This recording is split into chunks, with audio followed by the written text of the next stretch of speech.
Yann, obviously you played the first 50 minutes against Leicester and it was all going very well. How pleasing was that performance? I think just sort of, as you said, reflecting it now over the last couple of days, some great stuff in there, especially that sort of first 40 minutes anyway, was, some of the attacking rugby I think is probably the best rugby we played in a good couple of years, in my opinion. Then sort of going at half time, I think 20-something points up, 20-something to 7 points up, and you're absolutely buzzing. Then you come out, you get into the second half, and then for a team to sort of turn it around like Leicester did, and that's taking no credit away from Leicester at all. We probably just gifted them that result, and it was all ours to lose, probably more than actually win. But what we'll do, we'll take the positives out of it. Can't dwell on it too long. You probably get a day or two maybe to dwell on it, and then that's it. That's just the nature of the sport. So we'll kick on in Worcester Friday night. Yeah, it must have been horrific to watch from the bench, but at the same point in time, in the eyes of the fans, your stock rises. You could say that possibly, I suppose. Yeah.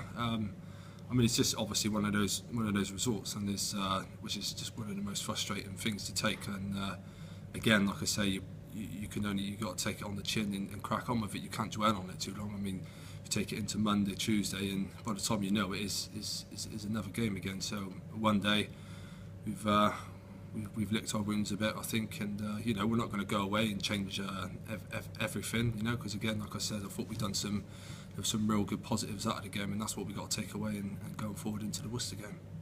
How pleased have you been personally to win the battle for the number one shirt for the opening couple of games? Because after last season, Paddy might have been favourite. Yeah, definitely.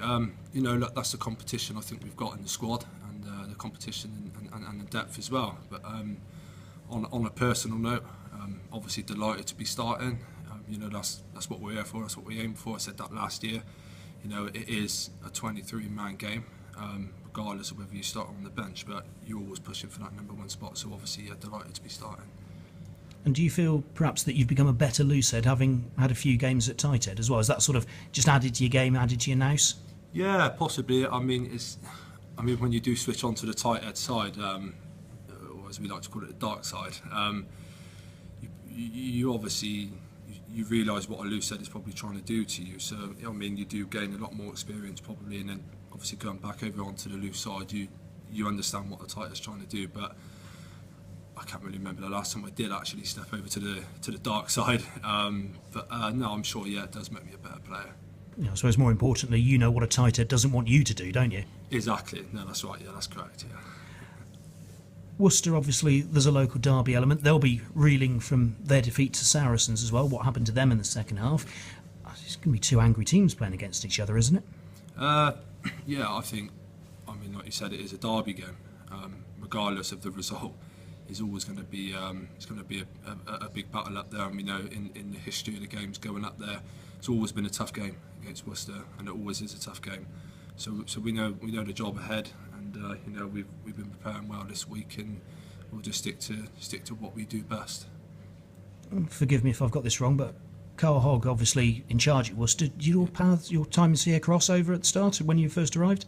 Yeah, I was here with when Carl was here. I was actually here when I was 18. I think he was assistant forwards coach, and so he's obviously gone a long way now in his career, and he's up at Worcester. So probably a big one for him out of there, but yeah.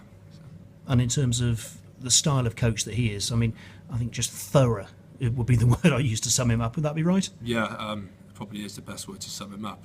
You look at him as a player.